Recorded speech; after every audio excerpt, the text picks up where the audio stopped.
Saudações, nobre ouvinte.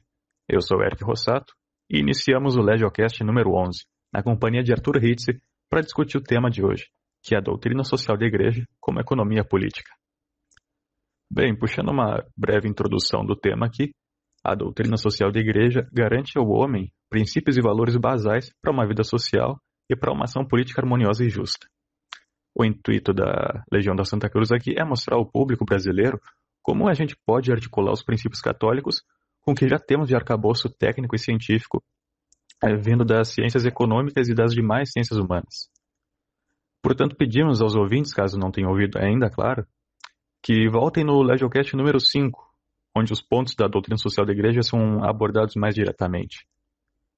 E hoje nós vamos tratar justamente sobre as escolas de pensamento que tentam integrar nos seus conceitos os pilares da doutrina social da Igreja. Pois bem, vamos iniciar nossa conversa. Boa tarde, Arthur. E começamos esclarecendo um termo comum que ouvimos falar no dia de hoje, nos círculos de estudo político que tentam se distanciar tanto do capitalismo como do socialismo. Esse termo, o ouvinte também já deve ter ouvido falar, é o distributismo. E eu pergunto, como que a gente pode caracterizar esse pensamento e a história do seu conceito? Boa noite, Eric. Boa noite, Matheus Holtz. Boa noite a todos os ouvintes, que prestam atenção neste humilde escriba e palpiteiro de internet. Mas o distributismo, o conceito de distributismo está intrinsecamente ligado ao próprio conceito do capitalismo. Segundo Chesterton, o capitalismo se notabiliza por uma separação radical do capital e do trabalho. Para usar até uma terminologia marxista, para ficar mais fácil entender, para ser pedagógico, o modo de produção capitalista fundamenta-se numa separação entre aqueles que detêm os meios de produção e aqueles que não têm os meios de produção, precisa vender sua força de trabalho em troca de um salário. Inclusive, nesse ponto, a definição é bem parecida com a do próprio Marx. A diferença é a solução que cada um vai apontar. Chesterton costumava brincar, dizendo que a solução marxista consistia em querer evitar que ocorressem roubos de carteira, impedindo que as pessoas tivessem carteiras. E é a mesma coisa. Segundo o Chesterton, a solução não seria acabar com a propriedade, assim como seria na visão de Marx acabar com as carteiras. A questão seria você retornar a propriedade às suas dimensões originais. Chesterton sempre fala que a propriedade tem que ter a dimensão do homem, das necessidades do homem. Por isso que a expressão 3 alqueires de uma vaca. Ou seja, a ideia do distributismo fundamenta-se em restabelecer a produção através do capital e do trabalho unificados na pequena propriedade. Isso assim é porque para que haja uma separação radical entre o capital e o trabalho, é necessário que o capital se concentre nas mãos de alguns, para que a maioria não tenha capital, sendo assim forçado a vender sua força de trabalho. Só para abrir um parênteses, eu fiz a analogia com Marx, mas não significa que Chesterton seja marxista. Pelo contrário, é um antimarxista ferrenho, extraordinariamente antimarxista. Mas eu usei aqui como recurso pedagógico essa comparação, esta analogia, para facilitar o entendimento do que seja distributismo. Se o capitalismo, portanto, se define pela separação entre o capital e o trabalho, o distributismo seria o inverso, voltar a unificar o capital e o trabalho. Chesterton assim desejava isso e gostaria que assim fosse, porque, por ser um reacionário e até olhar com um certo romantismo o medievo, ele percebia que de alguma forma no medievo, e vocês também podem consultar, assim também era em outras sociedades tradicionais, de alguma forma ou de outra, o trabalhador era, por assim dizer, autossuficiente. Tomemos o exemplo de um feudo modelo, aquele que aparece geralmente nos livros de história. Você tem um nobre aristocrata ou senhor feudal, dono de algumas terras, e ele tem debaixo de sua autoridade alguns servos. Embora o servo não seja o titular daquela propriedade, ele está tão intrinsecamente vinculado à terra que ele não pode ser nem mesmo removido dela. Suponhamos que acontecesse, o que não era comum, era extremamente raro e até mesmo, diria, não conheço nenhum caso, mas suponhamos que um senhor feudal decidisse vender uma parte da terra em troca de dinheiro, né, para um outro lord, para algum outro senhor feudal, né. O que aconteceria nesse caso é que o servo que estaria responsável por aquele terreno, né, seria passado para a administração do outro senhor feudal junto com a propriedade, junto com aquele acre de terra. E essa união indissolúvel entre o servo da gleba e a gleba, né, era uma forma de você manter trabalho e capital unificados, de forma que o trabalhador era dono, ainda que parcial, né? Não total, mas dono dos seus meios, da sua própria produção. Ele produzia para si e uma parte da sua produção era revertida por meio de imposto ao senhor feudal. A quem queira, por exemplo, conhecer, existem vários impostos feudais, como a corveia, né, a mão morta, entre outros, que são bastante conhecidos e estão sempre aparecendo nesses modelos, né, de feudalismo que geralmente aparecem nos livros didáticos. Isso é só para um exemplo, né? É claro que Chesterton era alguém esperto, inteligente o bastante para saber que não era possível reconstruir o medievo tal qual ele foi. E talvez nem fosse nem mesmo desejável. Chesterton, inclusive, acreditava que direita e esquerda, né, eram pedaços de uma mesma verdade cristã que foram desmembradas. E na medida em que foram separadas uma da outra, saíram por aí fazendo desgraças. Então você pega o princípio, por exemplo, da liberdade, e existe sim uma teologia católica sobre o que é liberdade, o que é livre-arbítrio, e etc. E você começa a enfatizar essa liberdade mais do que qualquer outro valor. Isso é a fórmula clássica da heresia. Você pega, por exemplo, o calvinista. Ele vai afirmar a soberania divina, certo? Nós católicos acreditamos na soberania divina. Mas ele vai afirmar isso em detrimento do livre-arbítrio. E nós católicos acreditamos no livre-arbítrio. Então ele vai potencializar a soberania divina e vai rebaixar a completa insipidez e até mesmo a completa irrelevância à liberdade de escolha do ser humano. E o mesmo podemos dizer de outras heresias. As heresias modernas, para assim dizer, como diria Christopher Ferrara, o liberalismo, o socialismo são exatamente a mesma coisa. A direita liberal vai afirmar a liberdade individual, a liberdade de consciência, só que vai fazer isso em detrimento de alguma outra coisa, em detrimento da verdade, em detrimento da justiça, em detrimento da solidariedade. Já a esquerda fará também o mesmo procedimento. Ele vai afirmar a justiça social, a necessidade de que o homem tenha garantias do seu trabalho, que vai combater a exploração do trabalho, né, através do capitalista abusador, do capitalista opressor, etc. Só que ele vai fazer isso destruindo a liberdade dos indivíduos, destruindo a propriedade, ou pelo menos a limitando significativamente. Enfim, isso, via de regra, Chesterton entendia que para voltarmos à ortodoxia, expressão que ele gostava muito, era necessário reunificar, reencontrar as verdades que esses discursos já tinham, e assim retornar à fonte. E sim, por isso Chesterton não era um defensor do feudalismo pura e simplesmente, porque ele acreditava que havia justiça sim nas reclamações dos hereges. Estou citando aqui até um outro livro dele, Heretics. E o problema era a resposta que eles davam. Como sempre, a resposta dada por Marx, a resposta dada por Smith, por Mises e por outros. Por isso, por exemplo, você vai ver que Chesterton, no livro The Outline of Sanity, né, que foi traduzido no Brasil como um esboço de sanidade, acho que a expressão mais correta no inglês seria um contorno de sanidade, mas para se fazer mais compreensível, inteligível, esboço não é ruim. Ele vai explicar, por exemplo, que gosta das leis, de algumas das leis napoleônicas, referentes à propriedade que foram aplicadas, por exemplo, na Renânia. Renânia é uma parte da Alemanha, na fronteira ali com a França, em que, por exemplo, o pensamento cristão floresceu bastante durante o século XX, e podemos entrar nisso mais adiante, imagino que entraremos, nessa nossa conversa.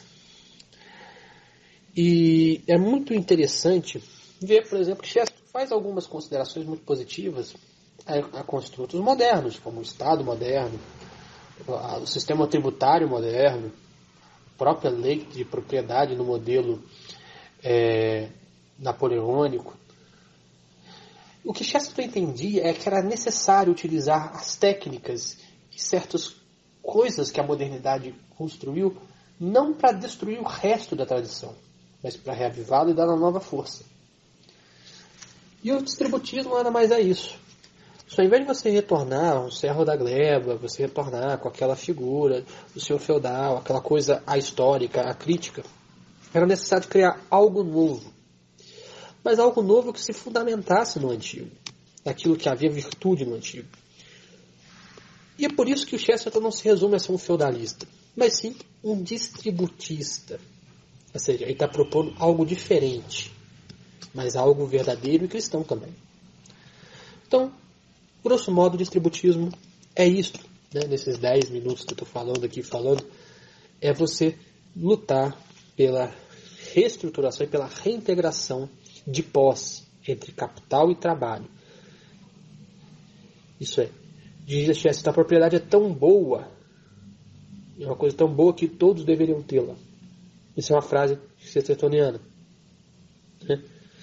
Para Marx, a propriedade é um mal, mas para Chesterton a propriedade é uma coisa boa, e por isso que todos deveriam tê-la. Então é reestruturar a produção familiar, a produção comunitária, cooperativa, conseguir dar ao trabalhador meios de ter acesso não apenas à remuneração do fator trabalho, que nós conhecemos como salário, mas também à remuneração do fator capital, o lucro. É isso, gente. Muito bem colocado então, Sr. Hitz. Temos aí que o distributismo busca reajustar a propriedade, que é a extensão da personalidade humana, que no capitalismo fica concentrado nas mãos de uma classe ínfima, e no socialismo é eliminada. E bem, continuando, o termo distributismo também às vezes é comparado, colocado de modo adjacente ao cooperativismo e ao solidarismo. E qual que é a melhor definição que se pode dar desses dois termos, fazer uma comparação com o primeiro que você já explicou? Eu diria que o cooperativismo tem como fundamento, e é talvez a coisa mais o distingua, um pensamento mais moderno, liberal, ou às vezes até mesmo socialista. Ele surge mais ou menos ali nos inícios do século XVIII, meio que como uma crítica ao capitalismo. A ideia, um dos principais proponentes, foi até taxado por Marx como sendo socialista utópico, mas foi pelo Robert Owen e pelo Charles Fourier. A ideia era criar a cooperativa de produção, onde as pessoas elas produzissem de maneira cooperativa. Enquanto prática, o cooperativismo não tem nada contrário, pelo contrário, até mesmo endossado pela doutrina social da Igreja, mas a sua fundamentação é muitas vezes secular. Ela é uma fundamentação liberal, ou é uma fundamentação socialista, e por isso mesmo ela acaba tendo um posicionamento um pouco mais distante da relação com a doutrina social da Igreja, embora muitos, entre aspas, socialistas cristãos tenham feito parte desse movimento. Eu digo socialistas cristãos porque eram pessoas que geralmente tentavam justificar, eu não estou dizendo que eles, para que ninguém tire palavras minhas de contexto, eles tentavam justificar o seu socialismo com ideias cristãs.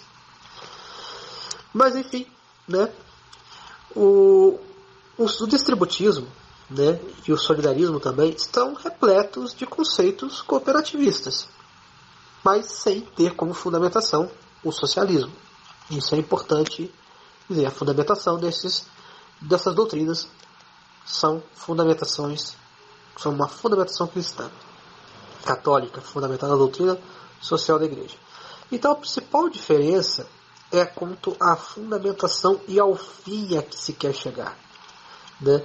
Muitos dos cooperativistas viam no cooperativismo um meio para, aos poucos, acabar com a propriedade privada dos meios de produção. Isso aí é conhecido.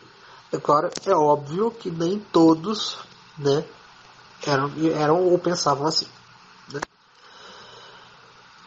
Um distributista vê com muitos bons olhos as cooperativas. É uma forma de você fazer com que quem produza também seja trabalhador. É uma forma de unificar capital e trabalho. Portanto, se você colocar um cooperativista, um distributista e um solidarista sentado à mesa, vão concordar em muito mais coisas do que discordar. Um solidarista, ele é um distributista que está um pouco mais focado justamente no cooperativismo do que propriamente na pequena propriedade. Isso é, enquanto um distributista entende que a melhor forma de você devolver a propriedade à sua função e ao seu tamanho original é você distribuir a propriedade privada pelo maior número possível de famílias, restabelecendo assim a produção familiar, né? O solidarista está um pouco mais concentrado na participação do trabalhador na gerência das fábricas, da administração das fábricas, da decisão do que produzir, para quem produzir, quando produzir, onde produzir e quanto custa. Entendeu? Então, é importante ressaltar que o solidarismo é também uma ideia que nasce baseada na doutrina social da igreja. A história do solidarismo está intrinsecamente ligada aos jesuítas, né? Isso é muito importante ressaltar sobre o solidarismo. Outra coisa que o solidarismo tem como distinção em relação ao distributismo é o seu foco menor, né, na questão da propriedade ser pequena. Isso é, o solidarismo admite a grande propriedade. Só que, com maior for a propriedade, também maior são as exigências em relação aos trabalhadores. Uma coisa também interessante que o solidarismo costuma enfatizar é a divisão do trabalho, não dentro de uma mesma unidade fabril, mas a divisão do trabalho entre várias unidades fabris. Um bom exemplo é a Emília-Romana, né? É uma província da Itália, conhecida pela fabricação de eletrodomésticos, em que uma fábrica produz, vamos fabricar um micro-ondas, né? Uma fábrica produz a lataria do micro-ondas, a outra produz o vidro especial ali com aquele filtro que impede o vazamento da radiação, o outro produz o dispositivo de micro-ondas que vai cozer os alimentos, o outro produz o timer, o outro produz os botões e por fim eles montam o produto e vendem com o logo e o símbolo da cidade. E o lucro é distribuído entre essas diversas fábricas. Ou seja, em vez de você fazer a divisão do trabalho no sistema, né, capitalista, dentro de uma mesma empresa, em que, né, um grupo de pessoas faz só o timer, na mesma fábrica outro grupo de pessoas faz só a lataria, né, você distribui isso entre várias fábricas, de várias pequenas empresas, e elas dentro do sistema cooperativo, produzem um produto complexo, sofisticado, industrial para o mercado moderno. O solidarismo enfatiza muito isso. O solidarismo está muito associado ao pensamento do jesuíta Heinrich Bösch. Muitas das suas ideias serviram de inspiração, inclusive, para a encíclica 40º ano, contam os historiadores. No Brasil, os principais defensores do solidarismo foram o padre Fernando Bastos de Ávila, né, e o jornalista e político gaúcho Alberto Pasqualini, que esteve muitos anos relacionado ao PTB e tentou criar uma espécie de trabalhismo cristão com inspiração no Estado Novo e nas encíclicas papais. Enfim, é basicamente isso. O solidarista está um pouco mais focado em cogestão, em cooperativismo, do que no tamanho em si da propriedade. Mas, via de regra, ele também não se opõe e muito provavelmente gostaria de pequenas empresas, pois assim você permite uma cooperação como a que acontece, por exemplo, na Emília-Romana, na Itália. Pois bem, agora que temos um conceito definido, vamos nos atentar mais aos ouvintes que são novos aí na literatura da economia política, da filosofia e da economia. Muitas vezes os conceitos acabam se confundindo entre uma área e outra. Portanto, eu gostaria de pedir para você, Ritz, traçar um panorama para conceituar o que é economia política e colocar no seu lugar cada uma das classificações mencionadas aqui. O conceito de economia política ele data dos tempos de Aristóteles, de certa forma, né? Aristóteles acreditava que a economia, entendida assim, você vai ver isso nos econômicos e também na ética nicomaqueia, como sendo a arte, ou a ciência, se preferir, né, de promover a maior abundância de recursos materiais possíveis com a finalidade do bem comum, do bem da polis. O bem comum aqui nesse sentido é o bem da polis. A polis, no tempo de Aristóteles, era a cidade-estado grega. Nos tempos de São Tomás de Aquino, que foi influenciado por Aristóteles e que o cristianismo herdou essa tradição grega, era o reino, né? Então, você vai ver, por exemplo, no De Reino, livro clássico de São Tomás de Aquino, onde ele faz vários aconselhamentos de ordem moral para o bem do reino. Então, assim, no período medieval, a economia política ela tinha como finalidade promover a maior abundância geral de bens materiais para o bem do reino. Seria o bem comum, seria a finalidade, a causa final dessa ciência. Hoje, nós não temos mais o reino na forma medieval da monarquia tradicional. Nós não temos mais a cidade-estado grego, mas nós temos o Estado-nação, né? Ou seja, o bem da polis, nesse caso, tem que ser o bem do Estado-nação.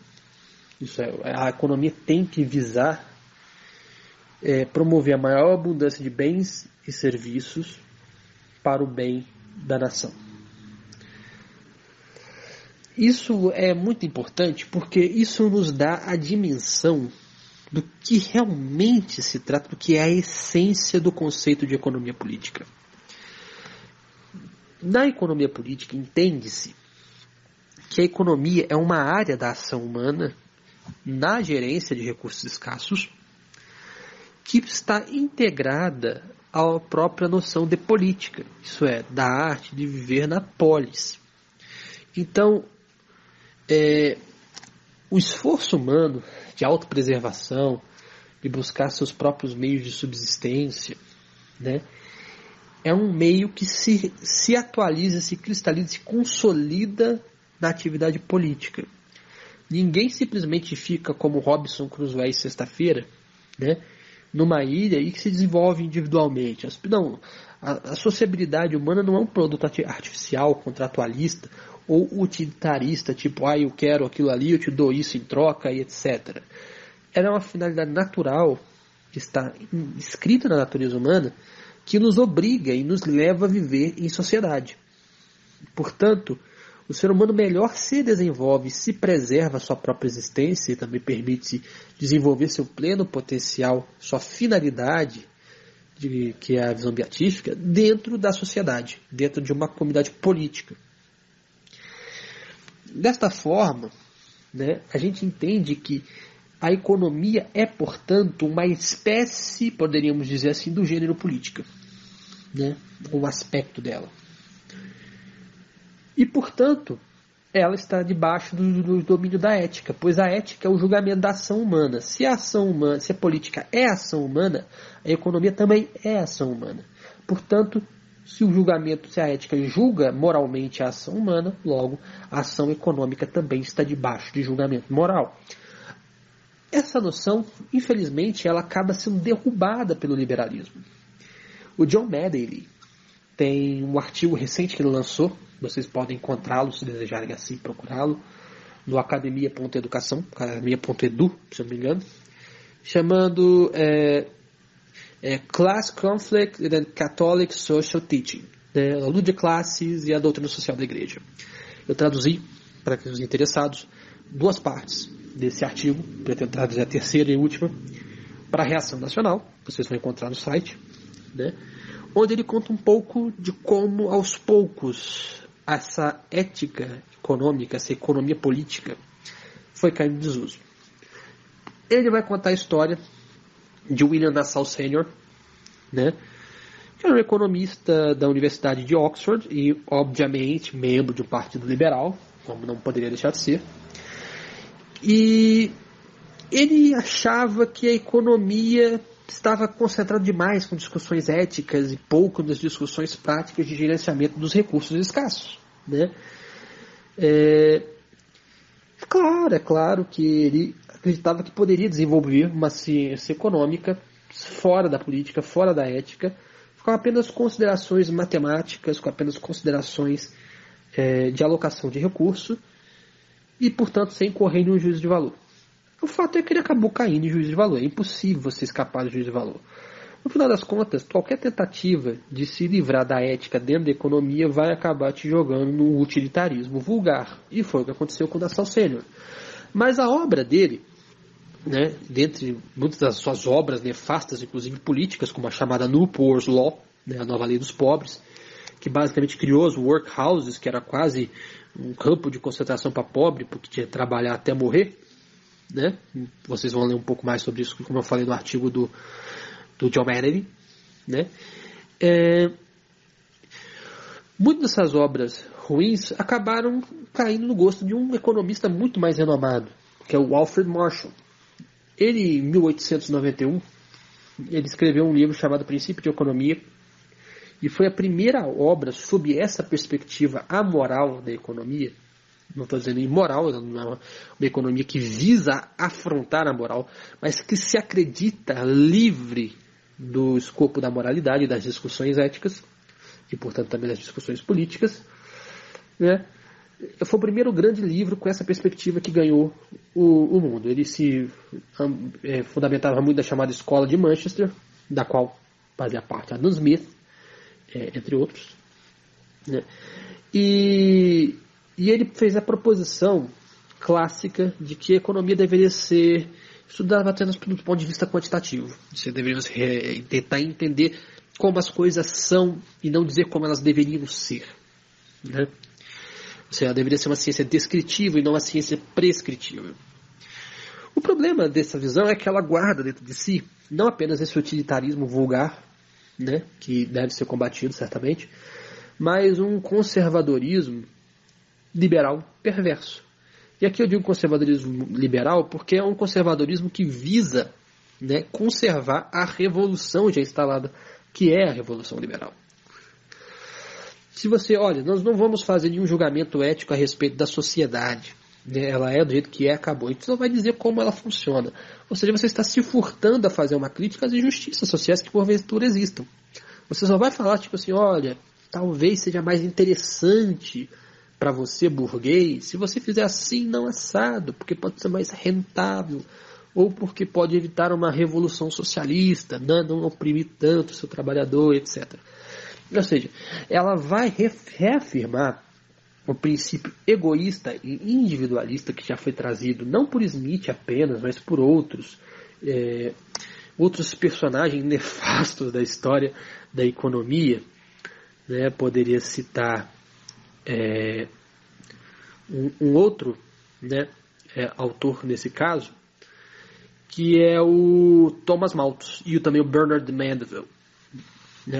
Bernard de Mandeville, ele era um teatrólogo e também um palpiteiro sobre economia nas horas vagas, se eu não me engano. Escrevia poemas, escrevia contos, e portanto não era alguém que estava familiarizado com a economia, mas que tinha uma visão. Ele era um filósofo, economista também, né? Mas ele era alguém que tinha uma visão diferenciada, claro, também fundamentada em certos esoterismos dos quais fazia parte. Mas ele era muito mais um teatrólogo do que propriamente um filósofo, né? E ele escreveu um conto chamado A Fábula das Abelhas, né? E esse conto conta como a colmeia de abelhas era extremamente beneficiada pelas condutas individualistas, egoístas e hedonistas das abelhas, né? E que quando essa colmeia começou a agir de forma mais, digamos assim, altruísta e menos egoísta, essa colmeia foi a ruína. Esse conto nefasto que prega o egoísmo, o individualismo, o hedonismo, foi saudado por vários escritores da tradição liberal ao longo dos séculos, como por exemplo a Ayn Rand acha um conto fenomenal, né? A Ayn Rand, inclusive, ela chega a dizer em determinado momento que pobreza e virtude estão tão intimamente, riqueza e virtude estão tão intimamente interligadas quanto a pobreza e a falta da virtude. Então, era como se os pobres fossem realmente pessoas menos virtuosas, porque seriam mais preguiçosas, etc. Ela não fala isso muito às claras, eu acho que até ela achava que pegava meio mal isso, né? Mas no fundo, é perfeitamente possível extrair essa concordância, essa conclusão a partir das obras de Ayn Rand. Ludwig von Mises também achava uma obra maravilhosa, né? The Fable of the Bees, a Fábula das Abelhas, e de fato isso inspirou, por exemplo, Thomas Malthus, né? Thomas Malthus ele é muito famoso pela sua teoria da população, né? De que se a população crescesse muito no tempo, né? Mais do que a capacidade de produzir e da produtividade da economia, né? Haveria uma escassez geral, e que, portanto, os pobres deveriam ser mantidos com salários realmente escorchantes, baixos, apenas no limiar da sua subsistência, para que não se proliferassem tanto. Uma coisa realmente, isso sim, é uma economia imoral, né? Ele chega a dizer que deveria se construir as casas dos pobres perto dos pântanos, nos lugares onde mais se proliferam doenças, etc. Né? Um dos poucos insights positivos que ele teve foi segunda parte da teoria da população, que quase ninguém lembra, né? Que é a ideia de que da superprodução, né? De que se a produtividade passasse a crescer mais rápido do que a população, poderia haver uma superprodução e, portanto, uma classe, na visão deles, os aristocratas, os nobres que trabalham menos, mas têm muito recurso, deveriam gastar mais e ser mais consumistas para poder manter a sociedade funcionando. Essa, de fato, é uma teoria válida, verdadeira, né? Não da forma que ele coloca, mas é um insight, é um caminho interessante que ele tomou e que acabou tendo desenvolvimentos interessantes para a economia como um todo. Mas o fato é que essas ideias que acabaram chegando até Alfred Marshall serviram apenas para ocultar e para legitimar esse individualismo vigente, ou seja, a ideia de que não é da benevolência do açougueiro que obtemos nossa carne, nossos víveres, mas do seu alto interesse, como diria o próprio Adam Smith. Ou seja, se você apenas descreve e diz que você tem que não vamos perder tempo com discussões éticas e morais na economia, né? Porque isso seria perda de tempo, ninguém vai concordar com nada, mas a gente pode se ater aqui a apenas elementos utilitários de ordem matemática para poder, né, explicar às pessoas por que elas deveriam se comportar assim ou assado, de forma a obter o maior retorno para si mesmo, ou seja, uma legitimação do auto-interesse, do egoísmo, né, de por diabo embaixo dos panos. Por isso, é absolutamente impossível você construir uma economia desvinculada da ética. Mas, infelizmente, né, isso ainda perdura até hoje, né? Sobretudo no mainstream, né? Como se diz a economia mainstream, isso ainda se acredita bastante, né? Está aos poucos se enfraquecendo, mas infelizmente não é a ética cristã, não é a doutrina moral cristã que está entrando nas universidades para poder dar suporte. É a noção de direitos humanos moderna da ONU. Enfim, isso é um outro assunto, isso é um assunto que seria muito interessante, inclusive, tratar, mas não cabe a discussão aqui, né? Então é isso. Do século XIX para cá substituiu-se a ideia de economia política, de uma economia a serviço da polis, por uma economia a serviço dos interesses egoístas dos indivíduos. E, portanto, o distributismo, o solidarismo, obviamente, também, e ainda de maneira um pouco mais tíbia, bem mais fraca, mas o cooperativismo, né, esse bem menos, mas sobretudo os dois primeiros, e especialmente o distributismo, visam retornar, trazer de volta a economia a seu escopo original de serva do bem comum, do bem da polis. E é por isso que é necessário trazer de volta esse conceito de economia política, não, claro, abrindo mão dos benefícios que porventura possam ter saído acidentalmente desse contabilismo, dessa matematização da economia, porque teve consequências positivas, né? Embora as consequências negativas em muitos aspectos tenham sido até piores, muito maiores do que os poucos aspectos positivos, mas sem abrir mão desse aspecto positivo, desse recurso técnico que se consagrou nas ciências econômicas, né? A utilização da matemática, das estatísticas, de meios contábeis e de modelos, também de busca por evidências para poder validar os modelos, né? Não é necessário abrir mão disso, mas é necessário colocar isso sob um novo alicerce moral. Aliás, novo é quase que uma brincadeira, né? Um velho alicerce moral da doutrina da Igreja. Fica aí já o convite ao ouvinte para checar no site da Reação Nacional o artigo mencionado aí pelo Hitze. E, continuando, observando na história, temos em alguns períodos momentos em que se buscou conciliar com a administração estatal os panoramas da doutrina social da Igreja. Como você mesmo deu uma palhinha aí, Hitze, sobre a aplicação das leis napoleônicas na Renânia. E, mais comumente, vem à mente o governo de Francisco Franco na Espanha. E a partir de um crivo histórico, como nós podemos analisar esses anos de governo de Franco e a relação com a doutrina social da Igreja? Então, o governo Franco ele se dividiu em dois períodos, basicamente, do ponto de vista econômico, né? O primeiro período do governo Franco se marca por um fechamento autárquico da economia, uma economia autarquista, a ideia de que a Espanha não precisa do mundo, né? E esse foi um período complicado da economia espanhola, pois ao mesmo tempo que esse fechamento autárquico permitiu o florescimento de uma indústria, né, espanhola de base, inclusive teve o famoso experimento da corporação Mondragón, né, que é usado por muitos distributistas como um bom modelo de exemplo, e isso era algo que estava impregnado, inclusive, no pensamento franquista e também no pensamento falangista, né. Isso, por um lado, foi um pouco ruim, porque a Espanha praticamente se fechou para o mundo e praticamente não estabelecia nenhuma relação comercial com quase ninguém. Então, embora tenha desenvolvido uma indústria interessante ali naquele período, ela ficou restrita à produção local. É claro que muito do que foi o colapso econômico da Espanha naquele período foi também consequência direta da Guerra Civil Espanhola. Então, muitos socialistas e liberais também usam os resultados ruins da economia espanhola nesse período para mostrar como o fechamento autárquico daquele período foi horrível. Isso é um raciocínio historicamente impreciso e até um pouco desonesto. Ou seja, os danos e os efeitos colaterais da Guerra Civil Espanhola não foram levados em consideração nessas análises, né? Mas sim, não foi o melhor momento histórico também, não foi o melhor set de políticas econômicas da Espanha. Mas naquele momento se notabilizou a economia espanhola por alguns dos seguintes aspectos.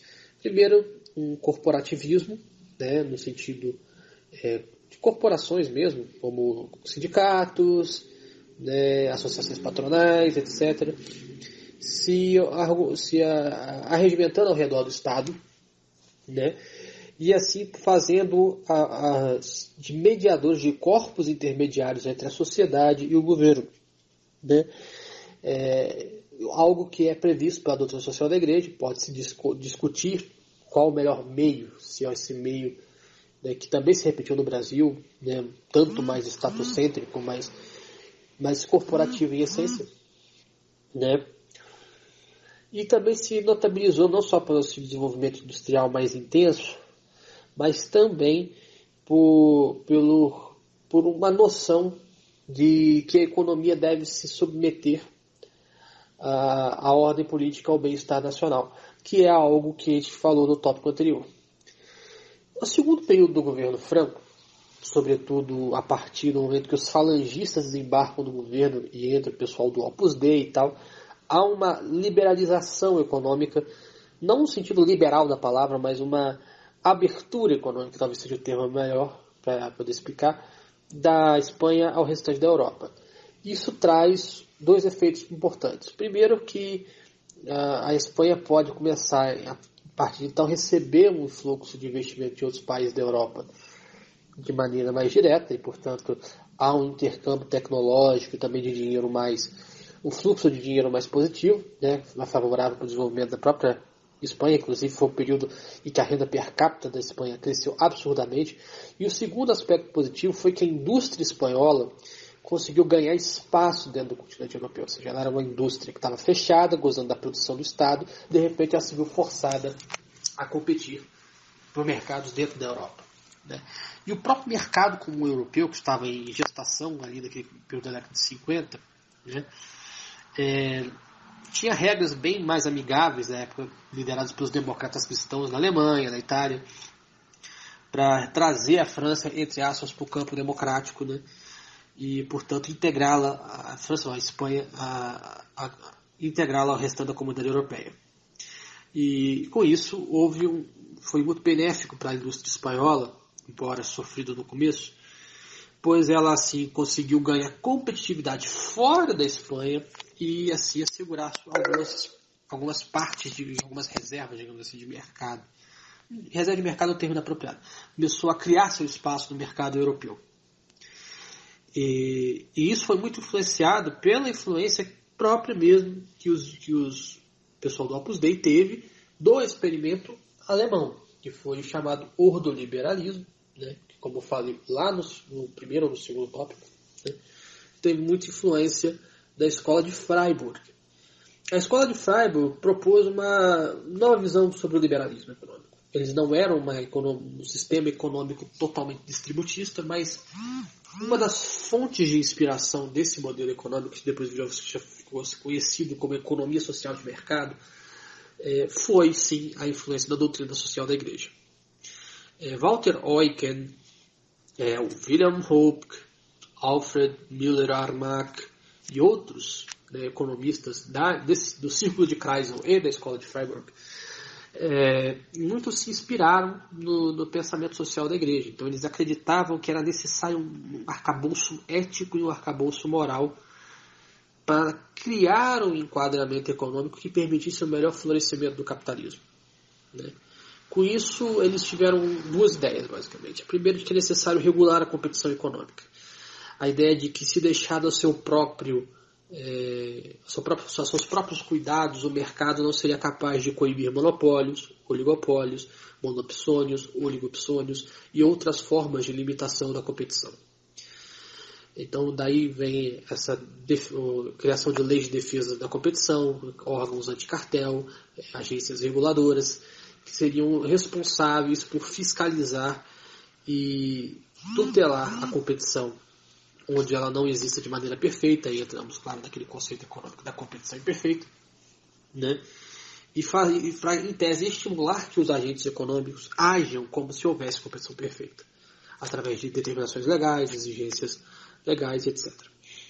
E o segundo aspecto é que o capitalismo ele também tem como consequência a concentração da renda. Então é necessário distribuir a renda. Tudo isso dentro de um arcabouço onde a economia de mercado fluísse o mais livre possível, desde que não interferisse nem na liberdade de mercado no sentido de você ter competitividade nos mercados competitivos, e nem que ela proporcionasse concentração de renda. Então é muito comum ver dos ordoliberais, desses defensores da economia social de mercado, uma defesa do Estado de bem-estar social e tudo mais. Então essas ideias se desenvolvem sobretudo em Freiburg, que é uma região da Renânia, né, tem muita influência do pessoal do Opus Dei, e é essas ideias que vão pautar a abertura econômica da Espanha, e foi também um resultado muito positivo para a Espanha em geral. Então, a ideia, mesmo no período de maior abertura comercial, a partir da década de 50, ainda tinha no interior do pensamento do governo Franco, né, a ideia de corporações fortes, agora já nesse período um pouco mais independentes do Estado, a ideia de que a economia tem que estar submetida a uma ordem moral, uma ordem ética, e que ela tem que ser tutelada pelo governo para promover os melhores bens e serviços e as melhores condições de ofertar bens e serviços para a população. Isso é, combatendo cartéis, combatendo monopólios, assegurando a livre competição e, por outro lado, distribuindo a renda para impedir também a concentração do poder econômico.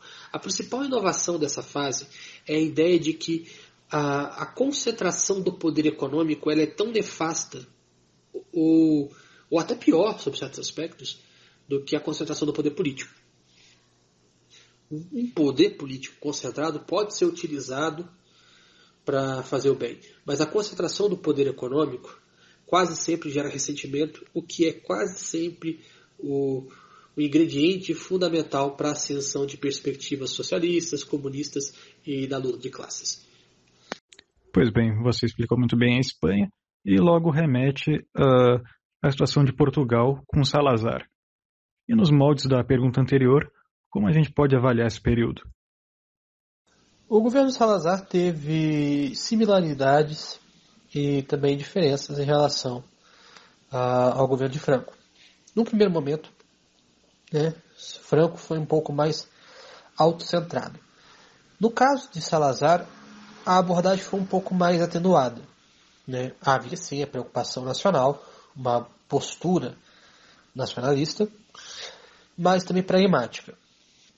Salazar, não apenas no campo da economia, mas também da diplomacia, procurou sempre ser bastante flexível e ser bastante cuidadoso, com sua abordagem, tanto em relação ao eixo quanto aos aliados.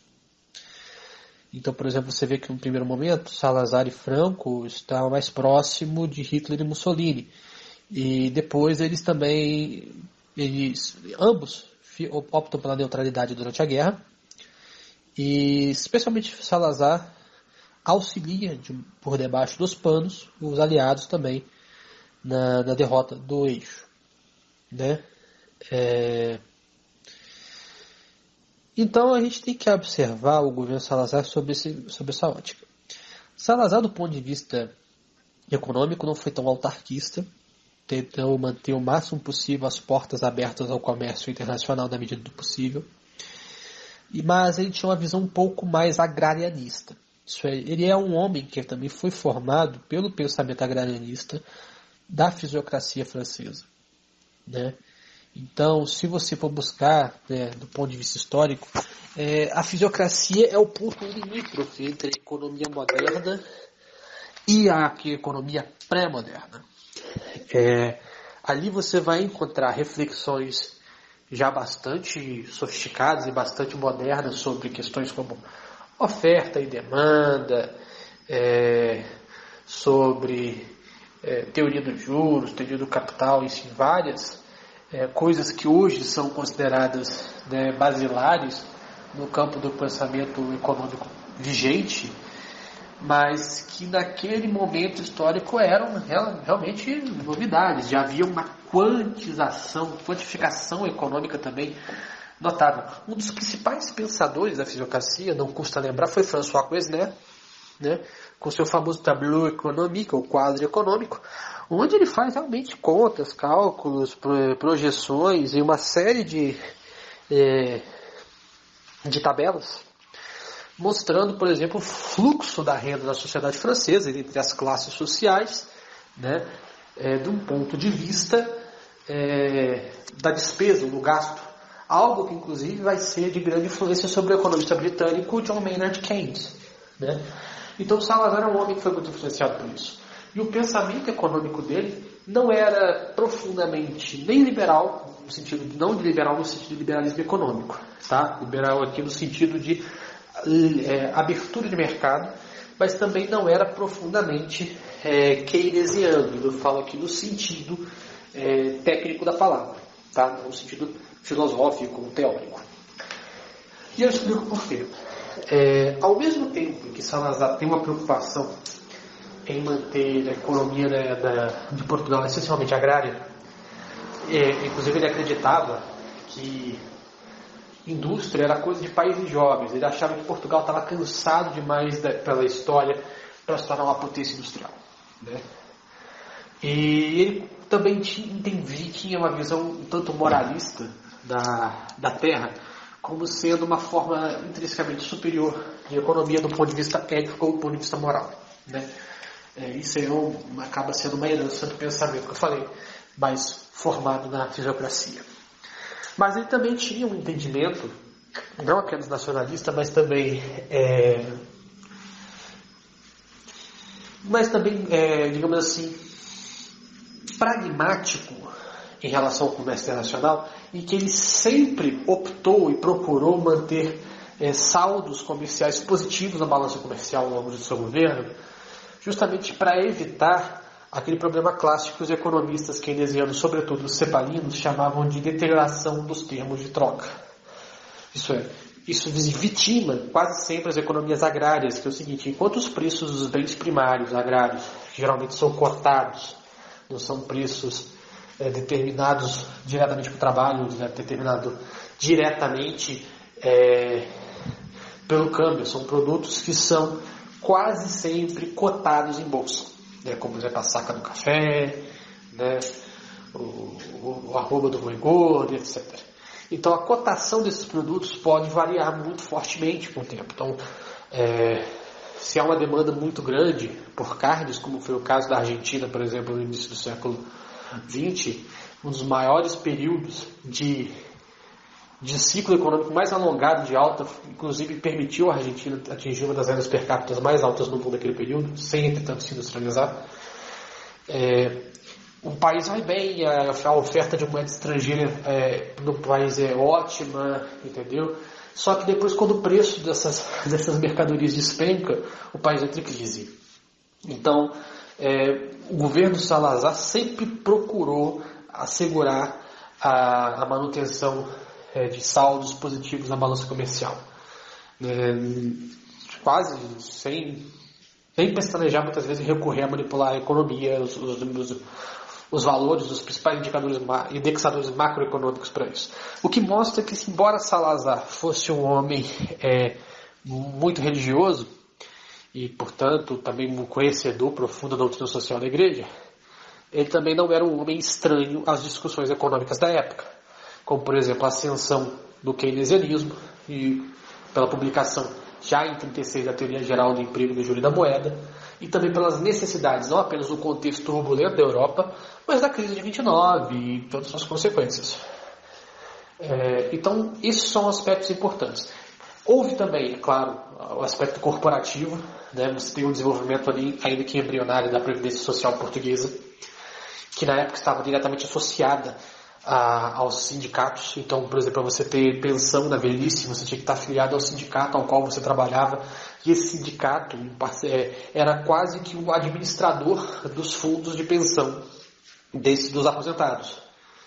E para um país como o Brasil, e isso aconteceu aqui, isso foi um pouco mais complicado, porque nós somos um país muito grande, e onde o poder público nem sempre chega onde tem que chegar. No caso de Portugal foi um pouco mais facilitado, porque Portugal é um país pequeno, de população pequena, e aí era mais fácil também a administração, né? Então esses aspectos da economia portuguesa são muito interessantes. Não dá para dizer que Salazar foi um livre cambista, embora mantivesse sempre as portas do comércio internacional abertas para o país, mas também não dá para dizer que ele era um keynesiano, no sentido rígido da palavra, porque também não era um desenvolvimentista, né? Também não era uma pessoa extremamente focada em bombar a demanda agregada. Ele, claro, tomava as medidas anticíclicas quando necessário, mas sempre com muita cautela, sempre com muito pragmatismo. E com isso chegamos ao fim dessa série de questões acerca da doutrina social da Igreja. Muito obrigado, Sr. Arthur Rizzi. Algum adendo, algum comentário a mais que o senhor queira fazer? Está livre. Eu só gostaria de ressaltar que qualquer perspectiva de desenvolvimento sobre uma teoria econômica no Brasil que perpasse pela doutrina social da Igreja tem que se levar em consideração as condições socioeconômicas do Brasil, como, por exemplo, a situação de enorme desigualdade socioeconômica, a desindustrialização do país. Enfim, então eu sempre vejo, né, muitos jovens, muitas pessoas entusiasmadas, né, assim que descobrem a doutrina social da Igreja, assim que ouvem falar de distributismo, e saem aplicando aí por aí a esmo conclusões as mais desbaratadas sobre o assunto com base em leituras primárias ou conceitos primários, sem levar em consideração as condições sociais e econômicas reais do Brasil. Então, esse é um assunto também para muitas horas, mas que é bem interessante e que as pessoas deveriam, né, procurar levar mais em consideração esses aspectos ao falar de doutrina social da Igreja e economia brasileira, né? Que não é propriamente um assunto que a gente tocou aqui, mas já que você me deu a permissão de fazer esse adendo, gostaria de fazê-lo. De resto, só tenho a agradecer a oportunidade e espero, né, que essa cooperação, esses convites para poder participar aconteça com mais frequência no futuro. Muito obrigado a todos, boa noite. Muito bem, com certeza é muito importante levar em consideração, quando falamos em termos de aplicação da doutrina, da social da Igreja e do distributismo aqui no Brasil, os aspectos nos quais nos encontramos. E com certeza podemos também discutir isso mais em um LegioCast futuro. Pois bem, convido o ouvinte a se inscrever no canal, deixar um like no vídeo, compartilhá-lo com os amigos que tenham interesse também no assunto. E também não se esquecer de acompanhar a Legião da Santa Cruz nas demais redes sociais. Estamos no Facebook, Instagram, Twitter. E com isso terminamos o LegioCast número 11. Fiquem com Deus, viva Cristo Rei e uma boa noite.